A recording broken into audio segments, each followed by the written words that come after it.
विमान 8 पढ़ रहे हैं। चरक विमान 8 चैप्टर का नाम क्या है? रोग भिषक जीतीय अध्याय। ठीक है, अब इसमें चैप्टर को हम नाम को समझ लेते हैं और उसके बाद डिस्कस करेंगे कि इस चैप्टर में हमें कौन-कौन से टॉपिक्स पढ़ने हैं। तो क्योंकि ये चैप्टर बहुत बड़ा है, तो हम पहले एक बार ऊपर-ऊपर से देख लेंगे कि हमें क्या-क्या चीज़ कवर करनी है और उसके बाद इस चैप्टर को स्टार्ट करेंगे। ठीक है? सबसे पहले कह रहा है रोग भिषक जीतीय अध्याय का मतलब क्या है? देखो, रोग मतलब भाई रोग को जीतना, रोग जीतिए, और भिषक जीतिए यानी वैद्य को जीतना। रोग को कैसे जीतेंगे? रोग को ऐसे जीतेंगे कि इस चैप्टर में एक टॉपिक आएगा, उसका नाम आएगा दशविध परिक्षय भाव। ठीक है? अगर आपको दशविध परिक्षय भावों का अच्छा ज्ञान है, तो आप रोग को जीतने में समर्थ हो जाओगे। और अगर 4 वैद्यों में बैठे होगे, तो वैद्यों को जीतना है या कोई डिबेट जीतनी है, तो वो कैसे होगा?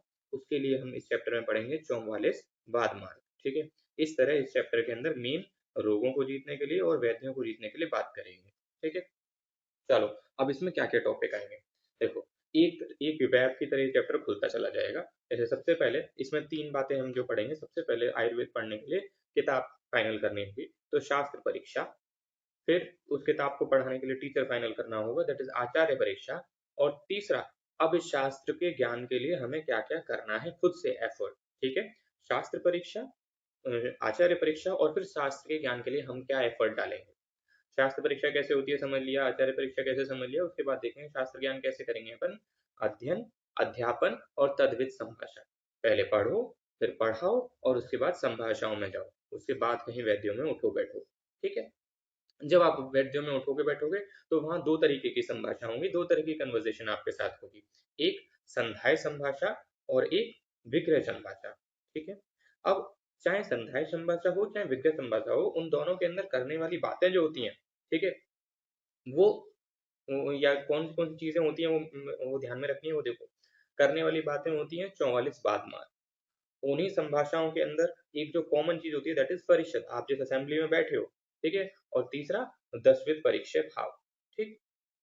चलो, तो इसमें क्या कहना है कि भैया आप किसी असेंबली में गए, कोई संभाषण करने के लिए उस परिषद में, तो परिषद 2 तरीके की हो सकती है, या तो ज्ञानवती लोग होंगे उसमें या मूर्ख लोग होंगे।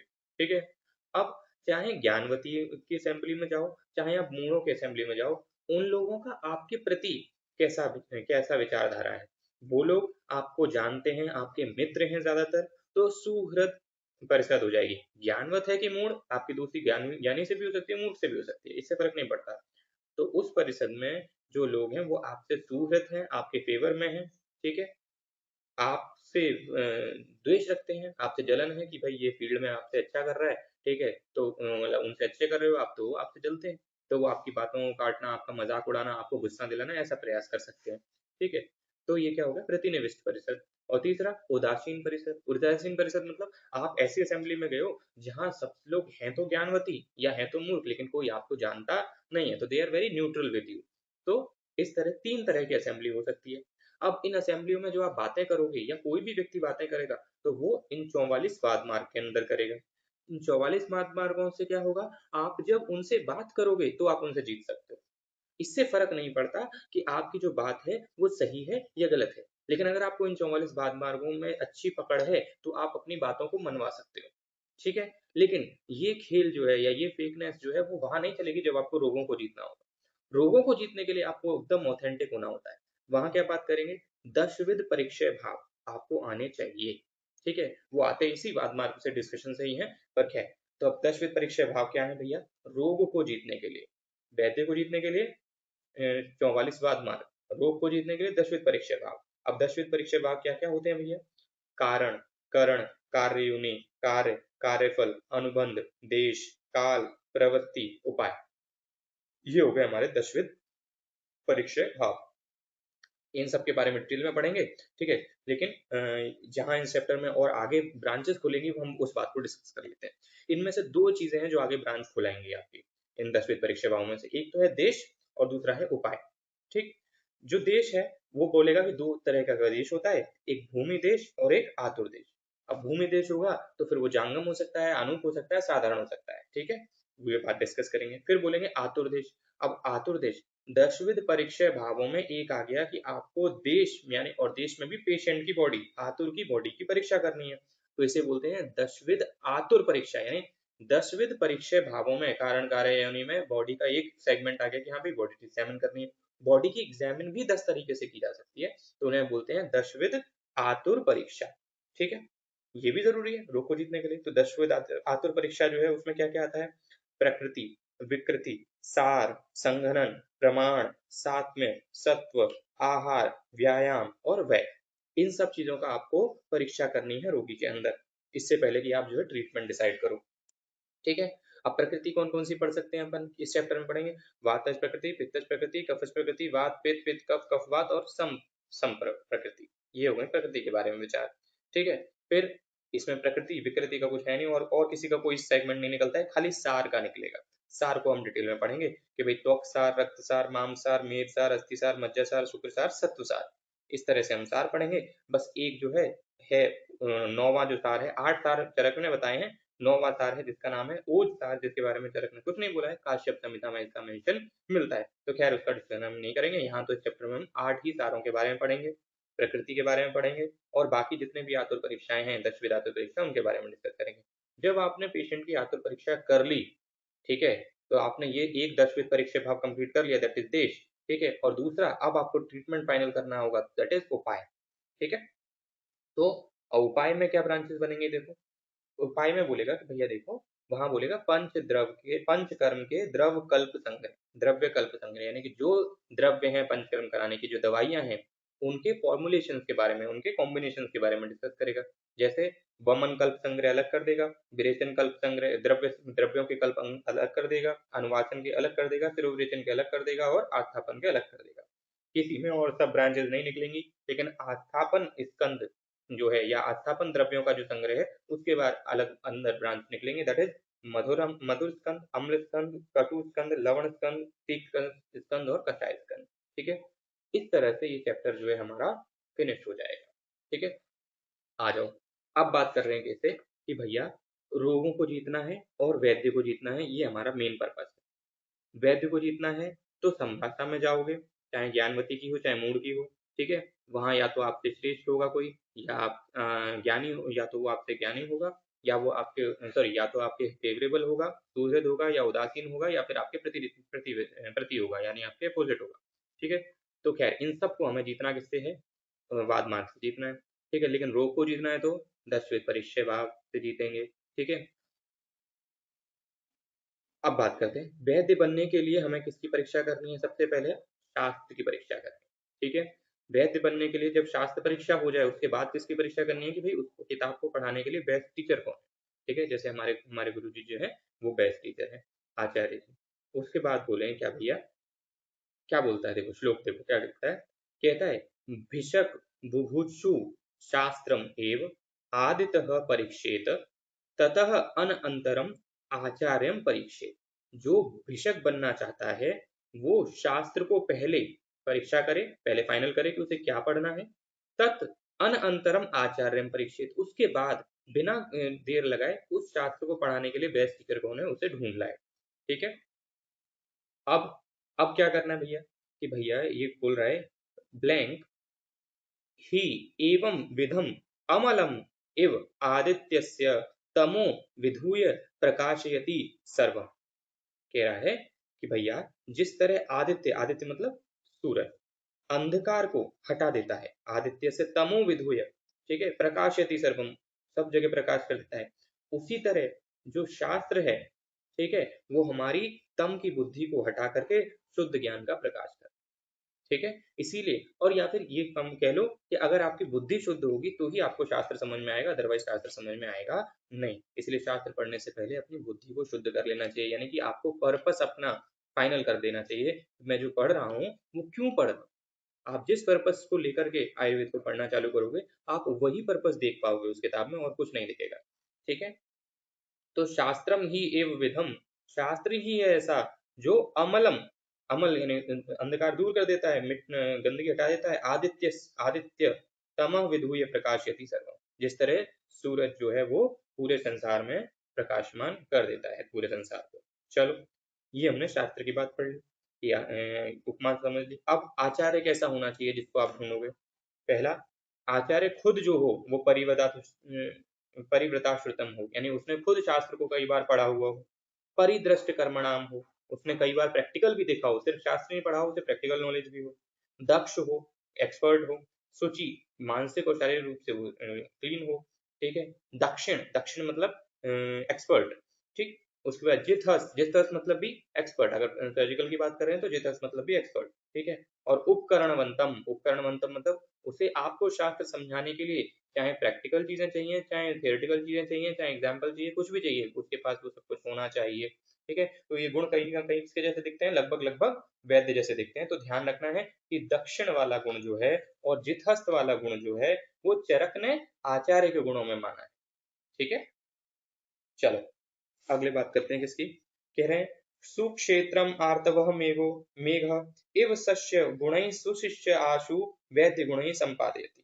यह उपमा किसके संदर्भ में कही, मतलब जिस तरह से सुक्षेत्र को, अगर सुक्षेत्र मतलब अगर मेरा खेत अच्छे से जुता हुआ, यानी कि मैं खुद अगर एक अच्छा स्टूडेंट हूँ, ठीक है, तो उस पर अगर अच्छी बारिश हो जाए, यानी गुरु की कृपा हो जाए, तो तुरंत आपको ज्ञान पैदा हो जाएगा। अगर आप अच्छे हो और आप अपनी सच्ची बुद्धि के साथ टीचर से समझ रहे हो, तो आपको ज्ञान की उत्पत्ति तुरंत हो जाएगी। क्यों? क्योंकि आपका गुरु जो है वो आपको बारिश की तरह कृपा कर देता है। ठीक है। तो क्या कह रहे हैं कि जिस तरह एक अच्छे शिष्य को आचार्य वैद्य गुणों से जल्द ही संपन्न कर देता है, आशु वैद्य गुण ही संपादयति। ठीक है। ये कर देता है, जिस तरह क्या होता है, जिस तरह आर्तव बादल जो है वो सस्य के गुणों को जो है संपादित कर देते हैं, यानी कि फसल में जो है सुख क्षेत्र में सस्य, यानी सस्य ने फसल को उत्पादित कर देते हैं। ठीक है। तो ये बोल रहे हैं एवं गुणो ही आचार्य सुक्षेत्रम आर्तवो मेघ एव सस्य गुण ही सुशिष्यम आशु वैद्य गुण ही संपादयति। चलिए अगला क्या कह रहा है भैया। अगला कह रहा है कि कुशल वैद्य बनने के लिए कितने एफर्ट मारने होंगे। ठीक है, या कैसे एफर्ट मारने होंगे। शस्त्र पकड़ लिया, शास्त्र पकड़ लिया हमने। ठीक है। और आचार्य को भी पकड़ लिया, हम अच्छे अच्छे स्टूडेंट भी हैं, तो एज अ अच्छे स्टूडेंट हमें करना क्या है, हमारा दायित्व क्या है, कुछ और नहीं करना है, बाकी सब छोड़ करके तीन काम करने हैं। पहले, सबसे पहले अध्ययन करना है, फिर अध्यापन करना है, और फिर तद्वित संभाषाओं में जाना है। ठीक है। तो कुशल वैद्य बनने के तीन उपाय कौन कौन से, अध्ययन, अध्यापन और तद्वित संभाषा। ठीक है। कुशल वैद्य होने के क्या कारण है भैया, कि क्या के लिए क्या करना है, कुशल वैद्य होने के लिए क्या करना है, ऐसा हमने चरक सूत्र स्थान में पढ़ा था। ठीक है। विमान 8 में तो कुशल वैद्य बनने के लिए तीन उपाय बता दिए, अध्ययन, अध्यापन और कर्म अभ्यास। चरक सूत्र 10 में ये बताया था, परीक्षई कारिणो ही कुशला भवंती, परीक्षा करना ही कुशल वैद्य बनाने के लिए कारण होता है। ठीक है। तो दोनों बातें ध्यान रखनी है, परीक्षई कारिणो ही कुशला भवंती, ये भी ठीक है, और अध्ययन, अध्यापन, तद्वित संभाषा, ये भी ठीक है, दोनों ही कुशल वैद्य बनने के कारण है। ठीक है। अच्छा, अब ये क्यों कहा था चैप्टर नंबर 10 में सूत्र में, तो ये क्योंकि एक व्यक्ति था जो उस चैप्टर में परीक्षा नहीं कर रहा था। कौन था? जो रोगी की साध्य असाध्यता का परीक्षा किए बिना ही अपनी बुद्धि वो बोलता था कि दवाई देने से कोई फायदा होता नहीं है, जिसको ठीक होना है वो हो ही जाता है, जो नहीं ठीक होना है वो नहीं होता है, उसे दवाई दे के भी कोई फायदा नहीं है। तो ये क्या हुआ था, ये एक व्यक्ति था जिसका नाम था मैत्रेय, चैप्टर नंबर 10 में। उसको क्या हो गया था, उसको मिथ्या बुद्धि उत्पन्न हो गई थी। यही मिथ्या बुद्धि उत्पन्न हुई थी कि क्या बोलते हैं, कोई दवाई से फर्क पड़ता रहता है नहीं। ठीक है। क्यों ऐसा होता था, क्योंकि उसने पुनर्विश्वास के कहने पर समझा कि मैं गलती क्या कर रहा था। क्यों से मिथ्या बुद्धि हो रही थी, क्योंकि वो रोगों की साध्य असाध्यता का विचार किए बिना ही दवाई दे देता था। ठीक है। सीधी सी कहानी है, अगर साध्य रोगों के पीछे भागोगे तो रोगी ठीक हो जाएगा, साध्य के पीछे भागोगे तो आपको लगेगा कि आपका ट्रीटमेंट जो है वो फेलियर जा रहा है। ठीक है। तो इसलिए बोला था कि यहाँ जो परीक्षा करने को बोल रहा है वो साध्य असाध्यता की परीक्षा करने को बोल रहा है, अगर आपको कुशल वैद्य बनना है तो। सबसे पहली चीज ओपीडी में जिसका ध्यान रखना है वो ये है कि जो मैं डिजीज ट्रीट कर रहा हूँ वो मुझे लेनी भी चाहिए या नहीं लेनी चाहिए। सबसे पहले आपको ये पता होना चाहिए कि मुझे कौन सा रोगी छोड़ना है। अगर ये पता है तो वेल एंड गुड, आपकी प्रैक्टिस बहुत अच्छी जाएगी। ठीक है। लोग आपको कुशल वैद्य मानेंगे। ठीक है। अभी तो ट्रीटमेंट स्टार्ट भी नहीं किया उससे पहले ही। चलो खैर, जो वास्तव में कुशल वैद्य होते हैं तो वो किस किस बात का ध्यान रखेंगे कि भाई कुशल वैद्य तद्वित संभाषा की प्रशंसा करते हैं। वो किस किस बात की प्रशंसा करते हैं, देखो ये श्लोक आता है चरक विमान 8 में कि भैया कि कुशल वैद्य जो खुद अच्छे वैद्य हैं वो किन किन चीजों को अप्रिशिएट करेंगे। तो देखो वो बोलते हैं तद्वित संभाषाम, अभिप्रशंसन्ति कुशला। ठीक है, जो कुशल वैद्य होते हैं वो तद्वित संभाषाओं की प्रशंसा करते हैं। ठीक है, क्यों? क्योंकि तद्वित संभाषाओं से उनका ज्ञान का वर्धन होता है। ठीक है, तो ध्यान रखना है। दूसरा क्या बोल रहे हैं? तस्मात् परीक्षाम अभिप्रशंसन्ति कुशला, तो परीक्षा करना भी, क्योंकि हमने बल दिया परीक्षा कारणों ही कुशला भवन्ति, तो परीक्षा का करना भी जो है वो एप्रिशिएटेड है कुशल वैद्यों के द्वारा, तो आपको परीक्षा करनी चाहिए। फिर क्या बोल रहे हैं?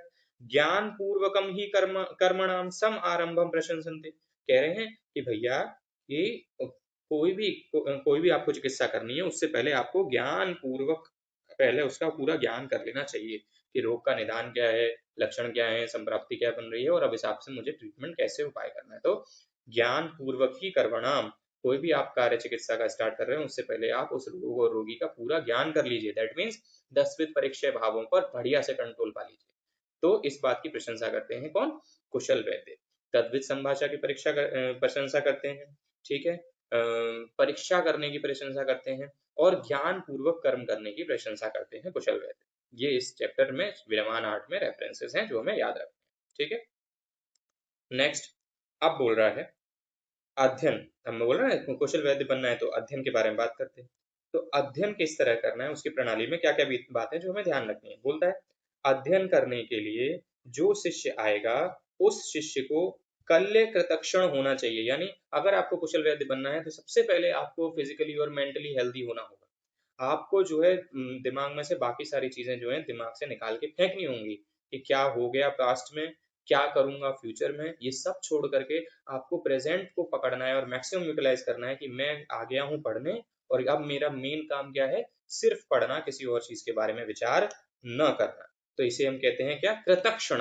और कल्य मतलब मेंटली और फिजिकली हेल्दी। आपको फिजिकली ठीक होना होगा। अगर आप खुद बीमार पड़े रहेंगे, आपको खुद बुखार होगा, आपका मन वैसे भी नहीं लगेगा पढ़ाई में। तो आपको अपनी फिजिकल फिटनेस, मेंटली कोई भी तरीके का शल्य नहीं रखना है दिमाग में, और कृतक्षण बाकी सारी चीजों को त्याग दो। सब शौक मौज आराम भूल जाओ। अगर पढ़ना है और सच में कुशल वैद्य बनना है तो सब भूल जाओ। दैट इज कॉल्ड कृतक्षण। ठीक है, अब बोल रहे हैं क्या कि कल्य मीन्स, कृतक्षण मतलब सब भूल जाओ अगर आप फ्री हो तो। उसके आगे कल्य मीन्स स्वस्थ रहना, कृतक्षण मीन्स जिसके पास पढ़ाई के अलावा और कोई समय नहीं है, यानी सिर्फ पढ़ाई के लिए उसके पास समय है। ठीक है, तो क्वेश्चन आ जाए कि कल्य कृतक्षण किसका गुण है? तो ये उस शिष्य का गुण है जो क्या बनना चाहता है भैया? वैद्य बनना चाहता है, या इन जनरल एक अच्छे शिष्य के गुण है कि उसे कल्य होना चाहिए और कृतक्षण होना चाहिए। नेक्स्ट क्या बोल रहा है? नेक्स्ट कह रहा है कि अध्यापन। अध्यापन मतलब भाई आचार्य जो है वो कैसा होना चाहिए? जो अध्यापन कराएगा। ठीक है, तो आचार्य को भैया पढ़ाने से पहले शिष्य की परीक्षा कर लेनी चाहिए। टीचर को सबसे पहले ध्यान है, आप टीचर ढूंढ के लाए, आपको पता चल गया कि भाई मार्केट में सबसे बढ़िया टीचर जो है वो ये गुरुजी हैं।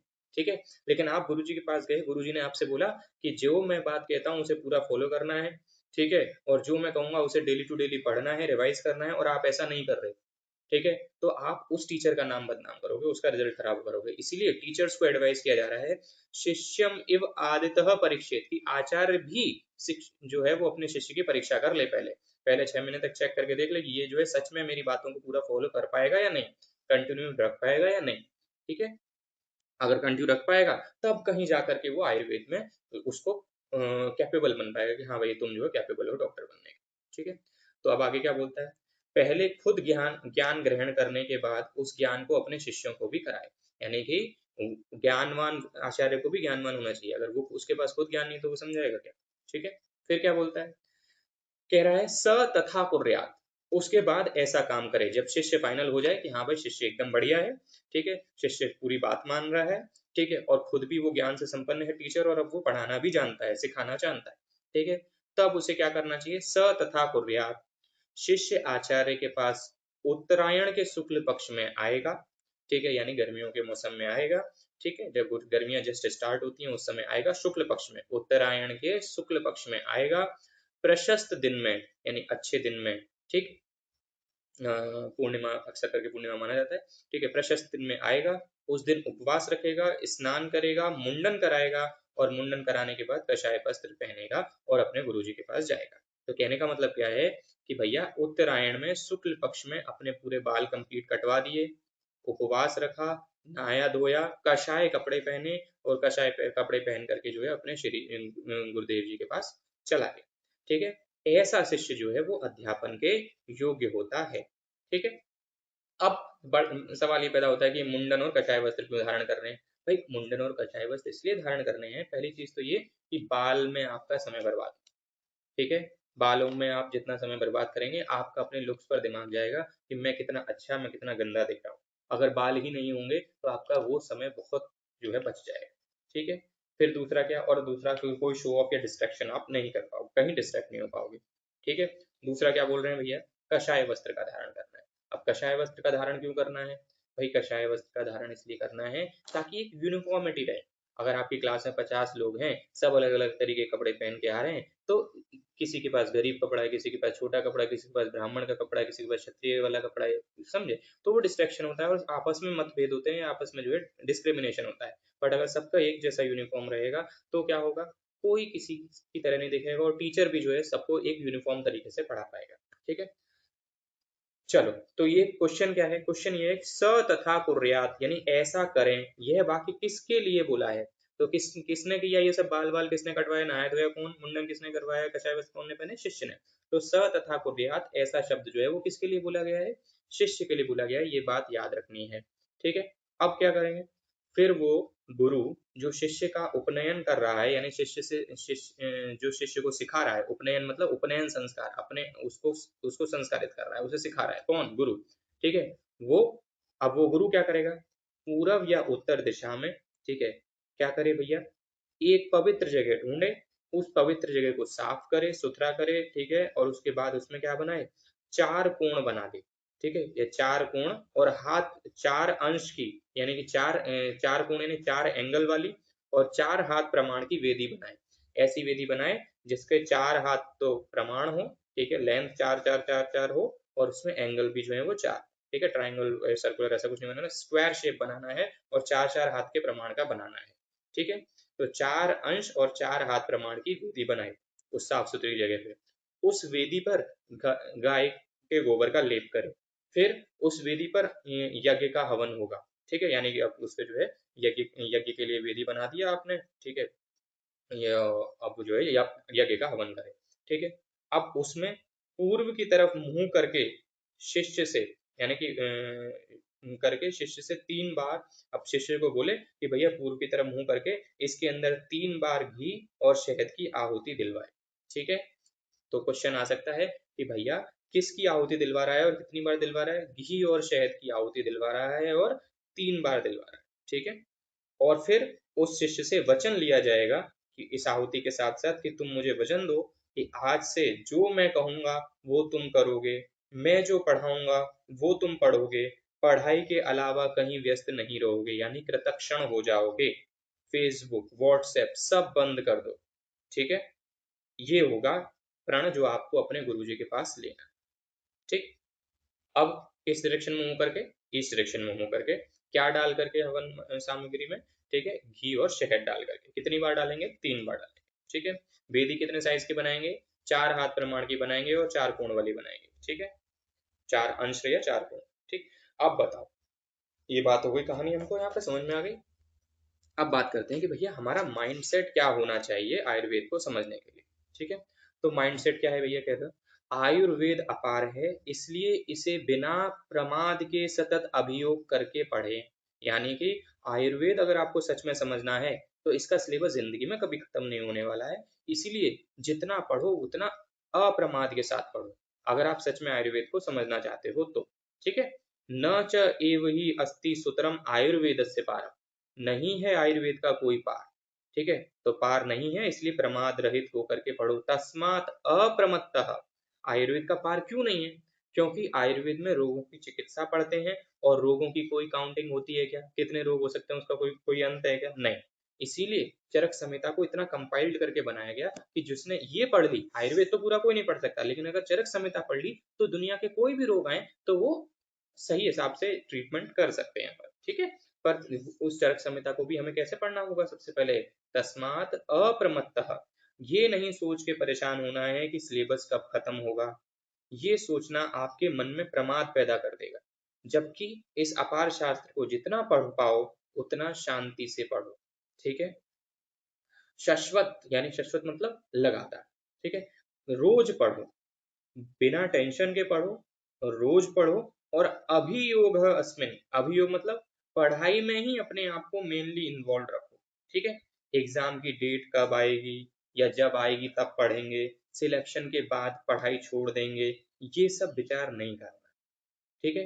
रोज पढ़ते रहना है, जब जो एग्जाम आना होगा आ जाएगा, सिलेक्शन होना होगा हो जाएगा, नहीं होना होगा नहीं होगा, सिलेक्शन हो गया तो भी हमें पढ़ना है, सिलेक्शन नहीं हुआ तो भी हमें पढ़ना है, पढ़ाई करते रहना है, प्रसन्न मन से पढ़ना है और लगातार पढ़ना है, और सब कुछ छोड़ के अभी योग अस्मिन कंप्लीट उसमें आपको इन्वॉल्व रहना है, ठीक है। क्या बोल रहे हैं भैया, तो ये अब पूरी लाइन हम पढ़ लेते हैं, क्या बोल रहा है पूरा श्लोक। न च एव हि अस्ति सुतरम आयुर्वेदस्य पारम तस्मात् अप्रमत्तः शश्वत अभियोग अस्मिन्, ठीक है। इसीलिए अप्रमत्त होकर के शश्वत लगातार अभियोग करना चाहिए, ठीक है। अब बड़ी बात क्या कह रहा है, जो हमें श्लोक याद करना है पेपर के लिए, कह रहा है कृत्स्नो ही लोको बुद्धिमान आचार्य शत्रुश्च अबुद्धिमता, किस अध्याय का संदर्भ है। तो चरक विमान 8 में ऐसा बोला है कि यदि कोई व्यक्ति बुद्धिमान है तो उसके लिए पूरा संसार आचार्य है, और जो व्यक्ति अबुद्धिमान है, बेवकूफ है, उसके लिए पूरा संसार शत्रु हो सकता है। इसीलिए हमें जो है अपनी बुद्धि ठीक रखनी है, कोई अच्छा या कोई बुरा नहीं है, कोई रूममेट अच्छा बुरा नहीं है, सब ठीक है। आपको क्या करना है, आपको अपनी मेंटालिटी बना करके ये देखना है कि मैं क्या सीख सकता हूँ, ठीक है। तो उसको जो है अपना आचार्य बना दो। हर व्यक्ति के अंदर कुछ ना कुछ अच्छाई होती है, उसे देखने की नजर चाहिए, ठीक। तो कुशल वैद्य बनने के लिए हमने अब 3 प्रकार पढ़े, 3 उपाय पढ़े, अध्ययन, अध्यापन, कर्म अभ्यास, ठीक है। अब अपन पढ़ेंगे क्या, तद्वित संभाषण। आप जो है ये अध्ययन कर लिया आपने, अध्यापन भी कर लिया, अब जाएंगे आप असेंबलीज में अपने ज्ञान को लेकर के। ज्ञानवान होना और एक डिबेट जीतने में फर्क होता है, ठीक है। ज्ञानवान अलग चीज है, लेकिन अपनी बात को 4 लोगों के बीच में स्पष्ट करके मनवाना ये एक अलग चीज है। इसके लिए अपन क्या पढ़ेंगे, तद्वित संभाषा पढ़ेंगे। अब इधर जो संभाषा करने के लिए सबसे इंपॉर्टेंट इंस्ट्रक्शन जो कह रहा है वो ये कह रहा है, भिषक भिषजा सह संभाषेत। हर किसी को जाकर के नहीं समझाना है, या हर किसी के असेंबली में नहीं जाना है कि आप अपनी बात को, भाई अपने घर पे माता पिता को बैठ के थोड़ी पढ़ाओगे, ठीक है, कि सामान्यम विशेषम च ऐसे ये सब नहीं पढ़ना है, द्रव्य गुण कर्म सामान्य विशेष समवाय ये सब नहीं पढ़ाना है उनको, ठीक है। उसको पढ़ाना है जो व्यक्ति समझ सके उस चीज को, जिसके पास वो क्षमता हो। पेशेंट आएगा तो पेशेंट को लेकर के थोड़ी समझाते रहोगे, उसे तो खाली उतना समझाओ या उतनी सरल भाषा में समझाओ जितने में वो अपनी बात समझ जाए और दवाई लेकर के ठीक हो जाए, ठीक है। अपथ्य पथ्य के इंपॉर्टेंस समझ के उसे फॉलो करे। तो आपको संभाषा जो करनी है, आपको अगर सच में अपने ज्ञान का प्रदर्शन करना है या अपने ज्ञान को लेकर के किसी बात को स्पष्ट करवाना है, तो वहां क्या करना है, भिषक भिषजा सह संभाषयेत्, ठीक है। डॉक्टर को डॉक्टर के साथ ही संभाषा करनी चाहिए, अपनी अपने फील्ड के लोगों से बात करो, ठीक है। मान लो मैं और आप डिस्कशन कर रहे हैं, ठीक है, तो ये एक तरीके की संभाषा हो गई, ठीक। तो इसमें क्या क्या फायदे होंगे हमें वो ध्यान रखना है, क्योंकि संभाषा का फायदा क्या है, क्यों, क्योंकि संभाषा की प्रशंसा करते हैं कौन, कुशल वेद। तो सबसे पहले क्या होगा, कह रहा है कि ज्ञान अभियोग संघर्ष भवति, संघर्षकारी भवति, ठीक है। तो क्या कह रहा है कि भैया जब आपको ज्ञान का अभियोग होगा, यानी ज्ञान आपका बढ़ेगा, ठीक, उससे आपको हर्ष पैदा होगा, आपको खुशी पैदा होगी। फिर क्या बोले, वैशारद्य अपि च अभिनिर्वर्तयति, ठीक है। अगर आपको ऑलरेडी कोई चीज आती है तो उसका अभिनिवर्तन हो जाएगा, यानी वो चीज पुष्टि हो जाएगी, वो चीज आपको जो है कंफर्म हो जाएगी, हाँ जो मैं सोचता था या जो मैं अपनी क्लिनिक में ओपीडी में प्रैक्टिस करता था ये लोग भी वही मानते हैं, सही बात है, ठीक है। फिर वचन शक्ति, आपको बोलने की कॉन्फिडेंस आएगा, जब आप संभाषा में जाओगे 4 लोग आपसे बात करेंगे, आप कोई चीज अपनी बात को बोलोगे और वो लोग कहेंगे हाँ हाँ सही कह रहे हो, तो फिर आपको उस वक्त भले ही नर्वसनेस होगी, लेकिन 1-2 दिन बाद उसी बात को दोबारा बोलने में कॉन्फिडेंस आएगा, ठीक है। फॉर एग्जाम्पल कोई आपने पहली बार जो है आपने कोई आप प्रैक्टिस कर रहे हो, ठीक है, आपने कोई दवाई लिखी, आपको इसके रिजल्ट भी ठीक दिखे, आपने वो जाकर संभाषा में बोला, किसी डॉक्टर ने भी अप्लाई किया, उसने कहा हाँ सही है सही करेगा, तो आपको अब आप उसे और कॉन्फिडेंटली बोल करके और लिख भी सकते हो पेशेंट्स में। खैर अब बोलते हैं क्या, कि जब जब आप 4 लोगों में जाओगे और अपने बारे में बात करोगे या कोई बात को अपनी को कहोगे, 4 लोग आपकी प्रशंसा करेंगे, तो अब आप एक नहीं 4 अलग-अलग स्टेट्स में जाने जाओगे, आपका यश फैलेगा। जब यश फैलेगा तो मान लो आप अगर किसी पर्टिकुलर डिजीज में, उस डॉक्टर को पता चल गया कि यार ये आपकी प्रैक्टिस उस चीज में अच्छी है, उसके पास कोई पेशेंट फंस गया, तो एक अच्छा वैद्य क्या करेगा, उस पेशेंट को आपकी जगह रेफर कर देगा। तो ये क्या हुआ, ये आपके यश फैलने की वजह से हुआ। लेकिन अगर आप तद्वित संभाषाओं में नहीं जाते तो आपका यश फैलता ही नहीं, ठीक है। आपका यश जो है वो ओपीडी में ही रहता है, पेशेंट टू पेशेंट भी बनता है, वो भी कोई दिक्कत वाली बात नहीं, पर संभाषा में भी यश बढ़ता है, ठीक है।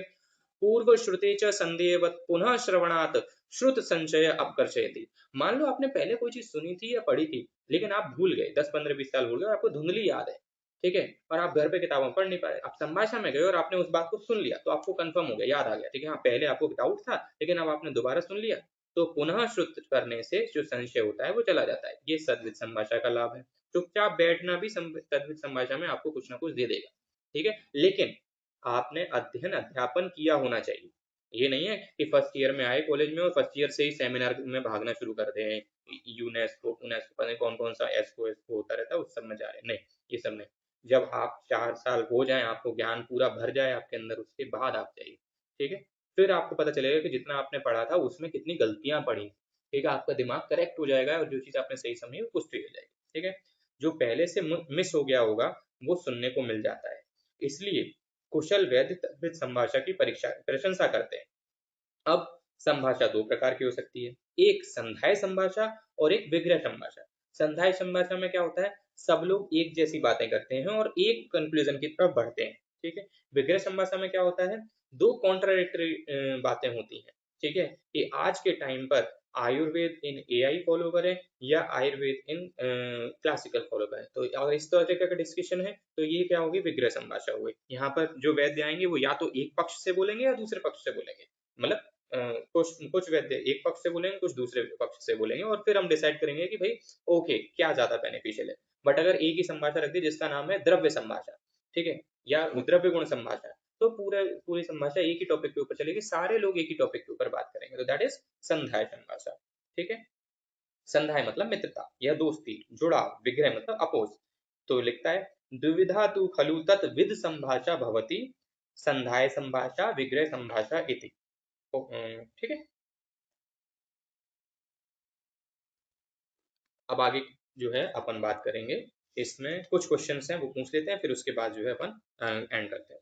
कह रहा है यज्ञ पुरुषी अध्याय में यानी चैप्टर नंबर 25 में, ठीक है, जो आत्मवाद बताया था वो किस आचार्य ने बताया था, मौदगल्य ने बताया था। आत्मवाद का खंडन करके सत्यवाद किसने बताया था, सत्यवाद, स से सत्यवाद, स से शरलोमा, ठीक है। अच्छा, सत्यवाद का खंडन करके रसवाद किसने बताया था, वायुर्वेद में बताया था, ठीक है। अच्छा, षड्विद धातुवाद किसने बताया था, छ छ छ हिरण्याक्ष ने बताया था, ठीक है। तो यज्ञ पुरुषी अध्याय में जो संभाषा हुई, आपके अपोनेंट वैद्यों ने आपकी बातों का खंडन किया, इस बात से क्या समझ में आता है, इस बात से समझ में आता है चैप्टर नंबर 25 में जो संभाषा हुई वो कैसी संभाषा थी, वो संभाषा थी विग्रह संभाषा, ठीक है। इसीलिए उसका कोई रिजल्ट निकलना बड़ा मुश्किल था, ठीक है। इसलिए लास्ट में पुनर्वसु आत्रेय ने, जब सब लोग आपस में एक दूसरे की बातों को काट रहे थे, पुनर्वसु आत्रेय ने क्या कंक्लूड किया था, उन्होंने कहा था कि भैया इस तम स्कंद में मत पढ़ो, ठीक है, यानी कि आप इस अंधकार के बारे में मत पढ़ो कि भाई, क्योंकि अगर आप इसमें चले जाओगे तो इस तरह से तो आप एक दूसरे की बातों को काटते काटते कभी भी किसी एक फाइनल डिसीजन पर नहीं पहुंच पाओगे, ठीक है। तो पक्ष के अंत तक कभी भी नहीं पहुंचोगे। एक दूसरे का खंडन करने की बजाय अपने आध्यात्म का चिंतन करो, जो कुछ आपने पढ़ा है अपने मन में झांको, और देन उसके बाद आपको अपने आप पता चल जाएगा कि क्या कहानी चल रही है। तो खैर, तम स्कंद के नाश के बिना जानने योग्य ज्ञान का प्रवर्तन नहीं हो सकता है। तो इसका मतलब सबसे पहले आपको तम स्कंद को हटाना पड़ेगा, तब कहीं जाके आपको ज्ञान का प्रवर्तन होता है। ये बात चैप्टर नंबर 25 में पढ़ी थी। और अगर आप एक दूसरे की बातों का खंडन करते रहोगे और कहीं नहीं पहुंचोगे, तो उसके लिए एक उपमा दी थी कि भैया पक्षांतम नेव गच्छति तिल पीड़कवत गतो, किसी डिसीजन पे, किसी एंड पे नहीं पहुंचोगे और तिल पीड़क के समान, कोलू के बैल के समान आप जो है एक ही जगह पर घूमते रहो, ठीक है। मुक्तेवाद संगठन आध्यात्म, यानी कि भैया इस ये संगठन वाले वाद से, एक दूसरे के लड़ाई झगड़े वाले वाद को छोड़ के मुक्त होकर आध्यात्म का चिंतन करो, ठीक है। क्यों, क्योंकि न अभिधूते तमः स्कंदे ये ज्ञानम प्रवर्तते, ज्ञान का प्राप्ति नहीं होती जब तक तन स्कंद जो है उसका अवधूत नहीं होता है, उसे छोड़ना होगा, ठीक है। यहाँ ये हो गया खत्म। अब हम जो है संधाय संभाषा के बारे में डिटेल में पढ़ेंगे, विग्रह संभाषा के बारे में डिटेल में पढ़ेंगे अगले